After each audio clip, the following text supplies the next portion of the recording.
Hello everyone, welcome back to intelligent Rahu YouTube channel. तो guys, एक बार फिर से मैं आप लोगों के लिए लेकर आया हूँ मैथ्स के इंपॉर्टेंट क्वेश्चन और आज का हमारा टॉपिक होगा एवरेज का। इससे पहले यार ऑलरेडी मैं आपके एलसीएम एचसीएफ हो गया या फिर आपके सिंप्लीफिकेशन हो गए, नंबर सिस्टम हो गए और सर्ज एंड इंडिसेस पे इंपॉर्टेंट क्वेश्चन ला चुका हूँ।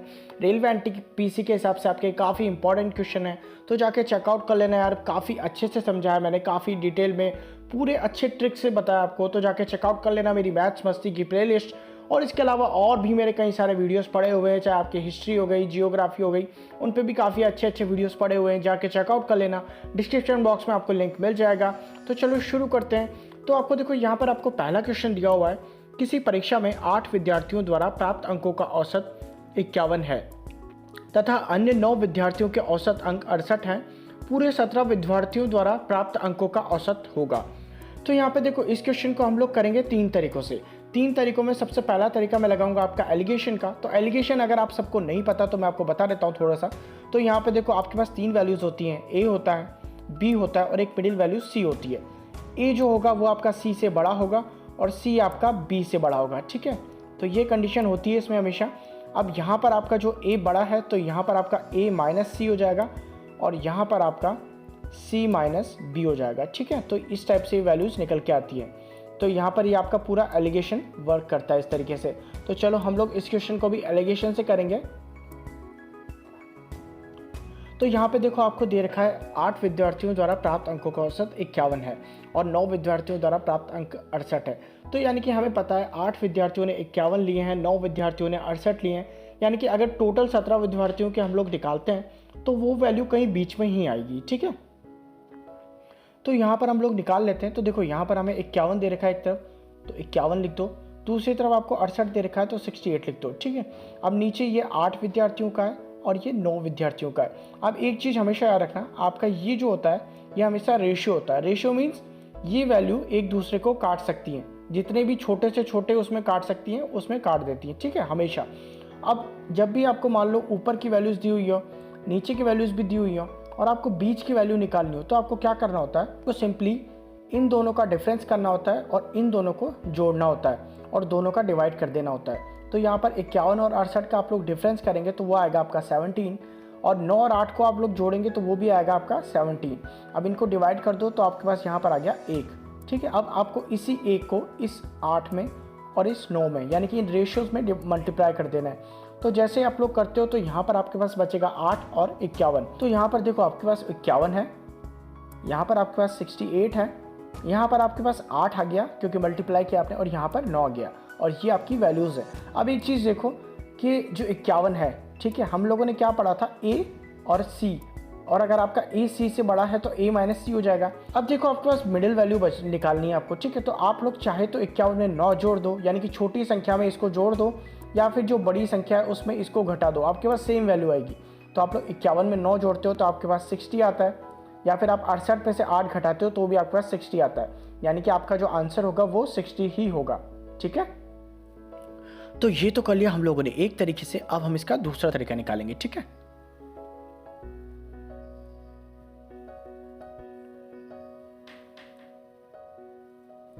तो यहाँ पर देखो, आपको दिया हुआ है 8 विद्यार्थियों द्वारा प्राप्त अंकों का औसत 51 है और 9 विद्यार्थियों का औसत 68 है, ठीक है। तो हम लोग एक काम करते हैं कि हम ओवरऑल कुछ एक एवरेज मान के चलते हैं अभी, ठीक है। हमें कोई एवरेज मान लेना है, मान लो इनकी कोई बीच की वैल्यू ले लेते हैं हम लोग।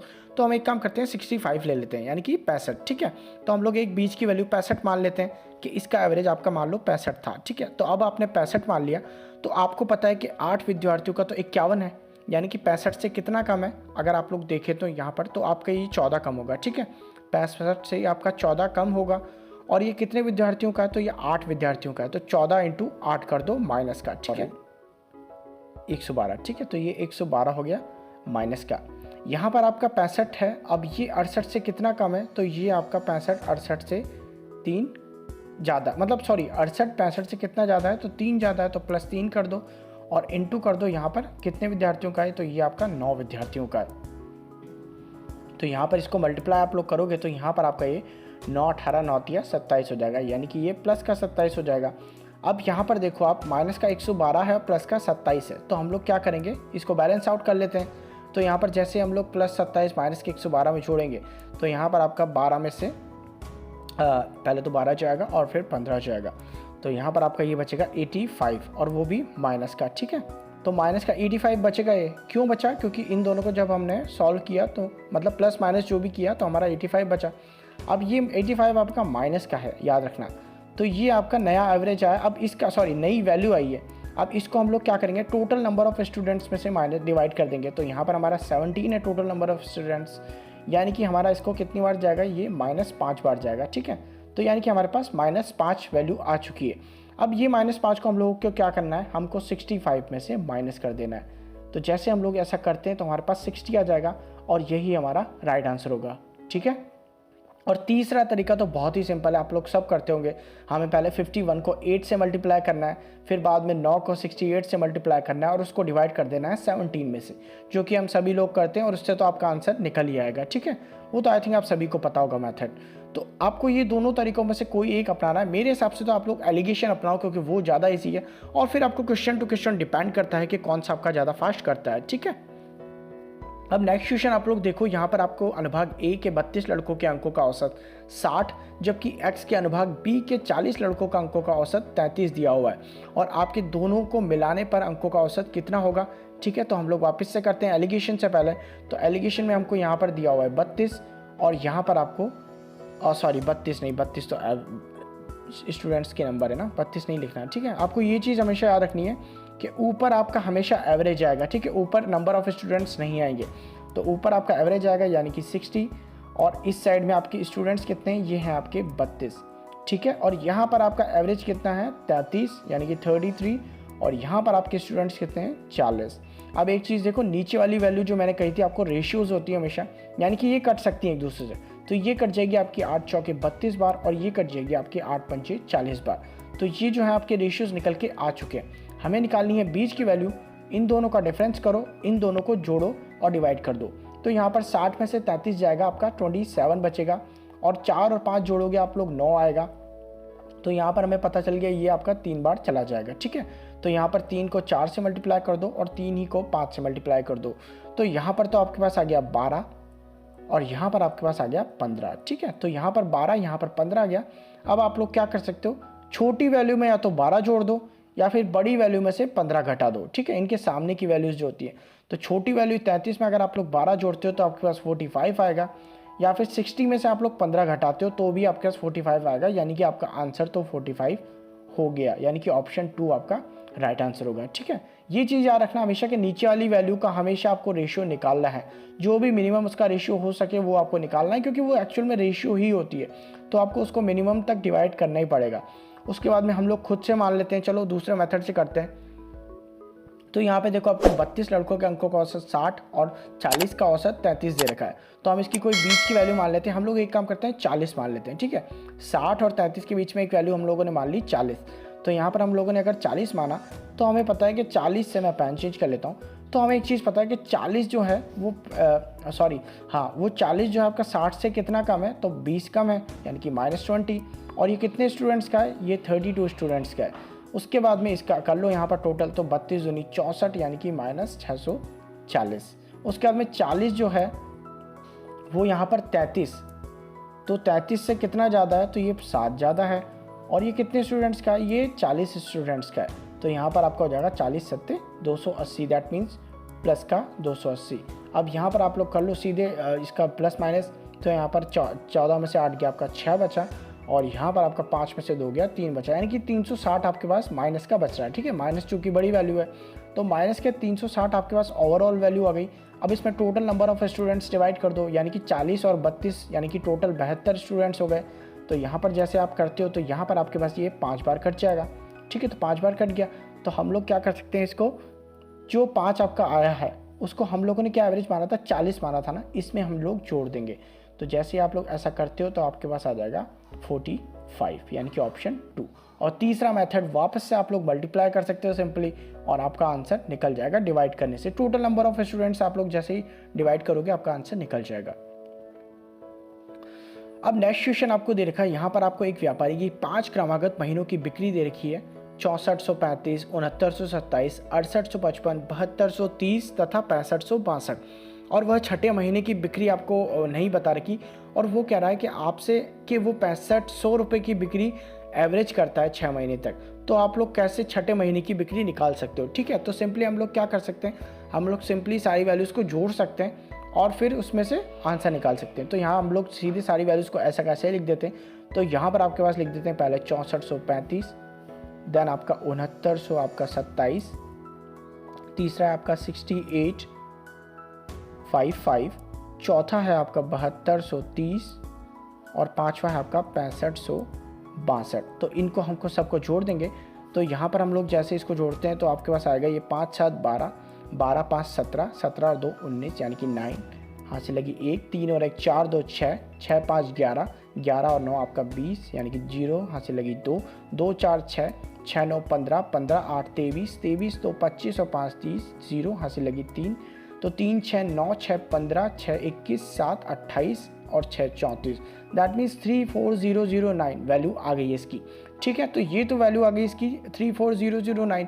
तो यहाँ पर अब एक काम करो, 6500 आपकी बिक्री एवरेज रहनी चाहिए थी, यानी कि 6500 इंटू हम लोग 6 कर देते हैं। तो 6500 इंटू हम लोग 6 जैसे ही करते हैं तो यहाँ पर हमारे पास आ जाएगा 65 दूनी 130 होता है, तो 13 26 13 3 39, दैट मीन्स ये आपका 39,000 आ जाएगा। तो यहाँ पर 39,000 आया, यानी कि अगर हम लोग 6500 हर महीने बिक्री करते तो 6 महीने में हमारे पास 39,000 आते, लेकिन 5 महीने में हमारे पास आए 34,009। तो यानी कि छठे महीने की बिक्री हम लोग इसमें से माइनस कर देते हैं जैसे ही 34,009 को, तो हमारे पास छठे महीने की बिक्री निकल के आ जाएगी। तो 10 में से 9 गया 1, 9 में से 0 9, 9 में से 0 9, 8 में से 4 गया 4, तो यानी कि 4991 हमारा राइट आंसर होगा, ठीक है। तो ये चीज़ आप पे डिपेंड करती है कि कौन सा मेथड आप अपनाते हो, और उससे आपका क्वेश्चन शॉर्ट में होना चाहिए बस, इससे फ़र्क नहीं पड़ता आप मेथड क्या अपनाते हो, ठीक है। अब नेक्स्ट क्वेश्चन आपको दे रखा है, यदि 4 प्रेक्षणों का औसत 20 हो और उनमें से प्रत्येक में एक अचर c जोड़ दिया जाए तो उनका औसत 22 हो जाता है, तदनुसार c का मान कितना होगा, ठीक है।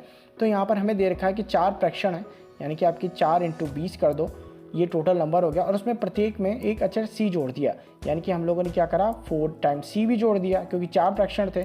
तो ये आपका कह रहा है कि ये आपका हो जाएगा 22 के औसत, यानी कि 4 × 22 हो जाएगा ये, ठीक है, ये टोटल नंबर हो जाएगा। तो यहाँ पर हम लोग क्या कर सकते हैं, सीधे 4 को कॉमन लेते हैं, तो 4 जैसे हम लोग कॉमन लेते हैं तो अंदर बचेगा आपका 20 + c, और यहाँ पर आपका बच जाएगा 4 × 22। तो इस 4 से इस 4 को हम लोग काट देते हैं, तो हमारे पास क्या बचा 20 + c = 22। तो सिंपली हमको पता चल रहा है आपके पास c का जो आंसर होगा वो आ जाएगा 22 - 20 यानी कि 2, ऑप्शन 3 आपका राइट आंसर होगा, ठीक है। अब नेक्स्ट क्वेश्चन आपको दे रखा है, एक कक्षा में A तथा B 2 गुट हैं जिनमें क्रमशः 42 तथा 28 छात्र हैं। यदि गुट A का औसत भार 25 किलोग्राम हो और गुट B का 40 किलोग्राम हो तो कक्षा के सभी छात्रों का औसत भार कितना होगा, ठीक है। तो अभी हमको एक गुट दिया हुआ है छात्रों का A और B, और उनमें आपको भार दिया हुआ है, तो हमको वापस से इनका औसत भार निकालना है, ठीक है। तो हम लोग क्या लगाएंगे, सीधे एलिगेशन लगाएंगे, ठीक है, और किसी चक्करों में पढ़ना ही नहीं है, हमको एलिगेशन ही करना है। तो यहाँ पर हम लोगों को पता है कि 42 और 28 छात्र हैं। मैंने क्या कहा था कि आपका जो छात्र की संख्या होगी वो नीचे लिखी जाएगी, यानी कि हम लोग यहाँ लिख देते हैं 42 और 28, और ऊपर आप लोग लिखेंगे उनका एवरेज भार। तो देखो गुट A का औसत भार आपका कितना बता रखा है 25 किलोग्राम, यानी कि यहाँ पर 25 होगा, और B का औसत भार होगा 40 किलोग्राम, तो यहाँ पर 40 होगा। नीचे हम लोग रेशियो निकालते हैं, तो सीधे रेशियो निकाल लेते हैं। तो यहाँ पर 7 से चला जाएगा 6 बार, नहीं 7 से नहीं 14 से जा रहा है ये, तो 14 28 14 3 42, यानी कि 14 से चला गया आपका 3 बार और 14 से चला गया 2 बार, ठीक है। तो 3:2 आपके पास आ गया। अब ऊपर आपका डिफरेंस निकाल लो, तो 25 और 40 का डिफरेंस हो जाएगा आपका 15, और 3 और 2 को जोड़ लो तो ये हो जाएगा आपका 5, तो ये आपका काट देगा 3 बार। तो 3 को मल्टीप्लाई कर दो इधर 3 से, और 3 को मल्टीप्लाई कर दो इधर 2 से, तो 3 3 9 इधर आ गया आपके पास, और 3 दूनी 6 इधर आ गया। अब आप लोग एक काम करो, छोटी संख्या में या तो ये 6 जोड़ दो या फिर बड़ी संख्या में से 9 घटा दो। तो छोटी संख्या में से हम लोग 6 जोड़ते हैं तो 31 हो जाएगा, 40 में से 9 घटाते हैं तो भी 31 ही हो जाएगा, यानी कि हमारा आंसर भी 31 ही हो जाएगा, ठीक है। अब नेक्स्ट क्वेश्चन आपको दे रखा है, एक प्रेप स्कूल में एक कक्षा में 50 छात्रों में से 30 लड़कियों का औसत वजन 16 किलोग्राम है और शेष छात्रों का वजन 15.5 किलोग्राम है।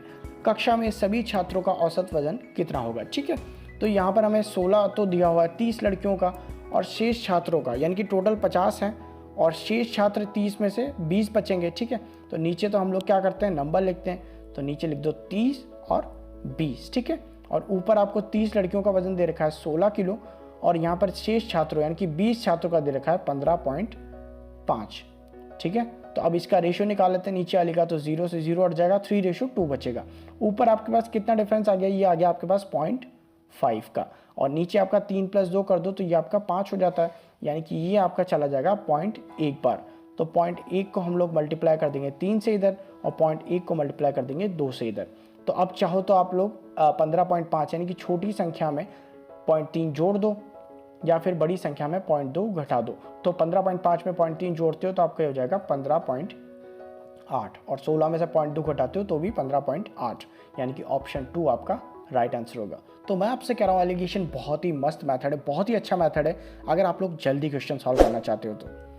उसके बाद में एक विद्यालय में सभी कर्मचारियों का औसत वेतन 10,000 है, उनमें 20 शिक्षकों का औसत वेतन 12,000 है, और शिक्षकों से इतर कर्मचारियों का औसत वेतन 5,000 है। तदनुसार शिक्षकों से इतर कर्मचारियों की संख्या कितनी है, ठीक है। तो हमें यहाँ पर एक विद्यालय में कर्मचारियों का और शिक्षकों का वेतन दे रखा है, और हमसे टोटल कर्मचारियों की संख्या पूछी है। तो हम लोग इसको भी एलिगेशन से करेंगे, मैं आपको बताता हूँ कैसे। तो देखो यहाँ पर आपको 20 शिक्षकों का औसत वेतन दे रखा है, तो यहाँ पर हमें अभी एक वैल्यू तो ये दे रखी है, तो हमें 20 लिख देंगे। और ऊपर की साइड में हमें देखो शिक्षकों का वेतन, औसत वेतन भी 12,000 रुपये दे रखा है, तो हम लोग यहाँ पर लिखेंगे 12,000 रुपये, ठीक है। तो ऊपर 12 लिख दिया, और यहाँ पर सभी कर्मचारियों का औसत वेतन 10,000 रुपये भी दे रखा है, यानी कि हमको यहाँ पर मिडिल वैल्यू भी दे रखी है, ठीक है। और आपको यहाँ पर कर्मचारियों का औसत वेतन भी दे रखा है, यानी कि 5,000 रुपये भी दे रखा है। और आपसे पूछा क्या है, आपसे पूछा है ये, यानी कि ये वैल्यू। अब हम लोग क्या कर सकते हैं, इसको मान लेते हैं x, ठीक है। अब हमें सारी वैल्यूज दे रखी है, तो हम क्या करेंगे, नीचे वाली वैल्यू का हम लोग अक्सर क्या करते हैं, रेशियो निकालते हैं। तो अभी हमारे पास रेशियो निकालने के लिए कोई वैल्यू नहीं, क्योंकि यहाँ तो x है, तो हम लोग क्या करते हैं, डिफरेंस निकालते हैं। 12,000 है, बीच में 10,000 है, तो 12,000 माइनस 10,000 होगा, तो यहाँ पर आपका आएगा 10,000। अभी x की वैल्यू मत रखना, ठीक है। तो 12,000 माइनस 10,000 आपका कितना आ जाएगा, ये आपका आ जाएगा 2,000 रुपये, ठीक है। सॉरी, रुपये नहीं, 2,000 आएगा। और यहाँ पर 10,000 बड़ा है, 5,000 छोटा है, तो यहाँ पर आपका आ जाएगा 5,000, 10,000 माइनस 5,000, यानी कि ये 5,000, ठीक है। तो यहाँ पर हमारे पास दोनों की वैल्यूज आ चुकी है, 20 की वैल्यू 5,000 आ गई है, x की वैल्यू 2,000 आ गई है। तो अब हम लोग क्या करेंगे, सिंपली तो हम लोग यहाँ पर एक काम करते हैं, 20 डिवाइड 5,000 रख दो, और यहाँ पर इज इक्वल में x डिवाइड 2,000 रख दो, ठीक है। तो जैसे आप लोग ऐसे रखते हो आपका आंसर निकलना आ जाएगा। 3 0 से 3 0 जाएंगे, यहाँ पर आपका 2 जाके इधर मल्टीप्लाई होगा, तो आपका ये हो जाएगा 20 दूनी 40, और नीचे आपका 5 ऐसा का ऐसा रहेगा, और यहाँ पर आपका x रहेगा। 5 से आपका 40 जाएगा 8 बार, तो आपका राइट आंसर होगा ऑप्शन 2, ठीक है। यहाँ पर कुछ नहीं किया मैंने, सिंपली वैल्यू पुट करी है और माइनस करा है, ठीक है। ये 12,000 10,000 से बड़ा था, तो यहाँ पर 12,000 माइनस 10,000 आ जाएगा, जो कि x की वैल्यू निकल के आएगी, ठीक है। अभी वैल्यू निकल के नहीं आएगी, हमें ये देखना है कि रेशियो में हमें अपनी वैल्यू बांटनी है। अगर आपका 20 5,000 के बराबर है, तो आपका x कितने के बराबर होगा, ठीक है। तो उसी हिसाब से हम लोगों ने यहाँ पर वैल्यू निकाली है। अब नेक्स्ट क्वेश्चन आप लोग देख सकते हो, किसी परीक्षा में 120 प्रत्याशियों द्वारा प्राप्त अंकों का औसत 35 है, उत्तीर्ण प्रत्याशियों द्वारा प्राप्त अंकों का औसत 39 है, और अनुत्तीर्ण प्रत्याशियों द्वारा प्राप्त अंकों का औसत 15 है। परीक्षा में उत्तीर्ण प्रत्याशियों की संख्या कितनी है, ठीक है। तो अब हमें यहाँ पर देखो उत्तीर्ण प्रत्याशियों की संख्या निकालनी है, जबकि हमें टोटल जो प्रत्याशी हैं उनकी संख्या दे रखी है। तो यहाँ पर देखो आपको टोटल जो अंकों का औसत दे रखा है, आपको वो दे रखा है 45, यानी कि टोटल 120 के, तो वो यहाँ पर लिख देंगे। बीच की वैल्यू पेन चेंज कर लेता हूँ मैं, तो उसके बाद में सबसे जो उत्तीर्ण प्रत्याशी उनका औसत दे रखा है 39, यानी कि ये बड़ा है, तो यहाँ लिख दो। जो अनुत्तीर्ण प्रत्याशी उनका औसत आपको 15 दे रखा है, यहाँ लिख दो, ठीक है। यहाँ पर आपको टोटल प्रत्याशियों की संख्या दे रखी है, अभी हमें ये दोनों ही वैल्यूज़ नहीं मालूम, तो देखो क्या करो, सिंपली 39 माइनस 35 करो, तो यहाँ पर आपका 4 बचेगा, और 35 माइनस 15 करो, तो यहाँ पर आपका 20 बचेगा, ठीक है। तो यहाँ पर जैसे आपका बड़ा, तो यहाँ पर आप लोग क्या कर लो, रेशियो निकाल लो, तो 4 से 20 चला जाएगा 5 बार, तो 5 और 5 रेशियो 1 हो जाएगा ये, तो 5 रेशियो 1 हो गया है। टोटल नंबर ऑफ स्टूडेंट्स यानी कि इज इक्वल टू 6 हो चुका है, ठीक है। तो 6 आपको टोटल कितना दे रखा है, आपको 120 दे रखा है, तो 6 अगर आपको 120 के बराबर दे रखा है, तो हम लोग क्या कर सकते हैं, 120 डिवाइड 6 इंटू 5 कर दो। तो यहाँ पर आप लोग जैसे ही करते हो, यहाँ पर देखो आपके उत्तीर्ण प्रत्याशी हैं, यानी कि पास हुए, और यहाँ पर इनका रेशियो 5 है, तो हम लोग सीधे 6 में से 120 काटेंगे और उसको मल्टीप्लाई कर देंगे 5 से, तो यहाँ पर आपका 20 से कटेगा, 20 पंजे 100 हो जाएगा, यानी कि आपका ऑप्शन 1 आपका राइट आंसर होगा। अब नेक्स्ट क्वेश्चन आप लोग देख सकते हो, 10 संख्याओं का औसत 7 है। यदि प्रत्येक संख्याओं का 12 से गुणा किया जाए तो प्राप्त होने वाली नई संख्याओं का औसत होगा। तो यहाँ पर एक चीज़ देखो, आपको प्रत्येक संख्याओं का औसत कितना दे रखा है, आपको 7 दे रखा है, यानी कि 7 है 10 संख्याओं का। तो यहाँ पर हमारा टोटल कितना होता, 70 हो जाता। लेकिन अगर एक चीज़ देखो कि प्रत्येक संख्या का औसत 7 तो है, लेकिन वो हर संख्या 12 से गुणा भी हो रही है, यानी कि हम लोग यहाँ पर 12 से भी गुणा करेंगे, ठीक है, क्योंकि हर संख्या 12 से गुणा हो रही है। तो यहाँ पर जैसे हम लोग 12 से गुणा करते हैं तो यहाँ पर आपका 12 लिख लो, ठीक है, मल्टीप्लाई। और नीचे हमें पता है कि ये जो है कितनी नई संख्या जो होती हैं उनका औसत निकालना है, तो डिवाइड 10 कर दो। तो जैसे आप लोग डिवाइड 10 करोगे तो यहाँ 1 0 से 1 0 जाएगा, 12 7 आपका 84 हो जाएगा, यानी कि राइट आंसर ऑप्शन 4, ठीक है। तो इस तरह के जब भी आपका क्वेश्चन आए तो आपको सिंपली क्या करना है, एवरेज और जो नई संख्या को जो गुणा करने के लिए दे रहा है उन दोनों को मल्टीप्लाई कर दो और आपका आंसर सीधे ही निकल जाएगा। अब देखो ये आपका लास्ट क्वेश्चन है। अब इसमें दे रखा आपको कुछ कृषि श्रमिकों का औसत वार्षिक आय रुपए में S है तथा अन्य श्रमिकों की औसत वार्षिक आय T है। कृषि श्रमिकों की संख्या अन्य श्रमिकों की संख्या का 11 गुना है, तब सभी श्रमिकों की औसत मासिक आय क्या होगी। तो यहाँ पर देखो सबसे पहले हम लोगों को क्या पकड़ना है, कृषि श्रमिकों की जो संख्या है वो अन्य श्रमिकों की संख्या का 11 गुना है। यानी कि मान लो अगर आपके अन्य श्रमिक X हैं तो आपके कृषि श्रमिक कितने हो जाएंगे, 11X, ठीक है। तो हम लोग इसी मेथड से चलेंगे आगे। तो यहाँ पर देखो कृषि श्रमिकों की औसत वार्षिक आय कितनी दे रखी है, आपको S दे रखी है। तो अगर हम लोग को टोटल आय निकालनी है तो हम लोग क्या कर सकते हैं, 11X इंटू S कर देते हैं, प्लस आपका जो अन्य श्रमिक हैं उनकी आय दे रखी है, वार्षिक आय आपको T दे रखी है, तो हम लोग X इंटू T कर देते हैं, यानी कि टोटल इनकम निकल के आ चुकी है यहाँ पर। अब हमें क्या करना है, इसको टोटल श्रमिकों से डिवाइड कर देना है। तो हमारे जो कृषि श्रमिक हैं वो 11X हैं और जो टोटल कुल श्रमिक हैं, सॉरी अन्य श्रमिक हैं वो X हैं। तो हम लोग नीचे क्या कर देंगे, 11X प्लस X, ठीक है। अब यहाँ पर हम लोग क्या कर सकते हैं, सीधे X को हम लोग कॉमन ले सकते हैं। तो जैसे हम लोग X कॉमन लेते हैं ऊपर और नीचे, तो X से X तो आपका कट जाएगा। अब अंदर क्या बचेगा आपके पास, तो यहाँ पर आपके पास बचेगा 11S प्लस आपका यहाँ X चला गया तो T बचा, ठीक है। और यहाँ पर आपका नीचे की साइड में 11X प्लस X आपका 12X हो गया था, X हम लोगों ने बाहर निकाल लिया तो 12 बचा अंदर, यानी कि हमारे पास आंसर कितना आ गया, 11S प्लस T अपॉन 12। तो आपका ऑप्शन 3 आपका राइट आंसर होगा। तो आई होप कि वीडियो आपको पसंद आया होगा। अगर वीडियो पसंद आया तो लाइक करना, चैनल पर नए हो तो सब्सक्राइब करना। मिलते हैं आपसे अगले वीडियो में, बाय बाय।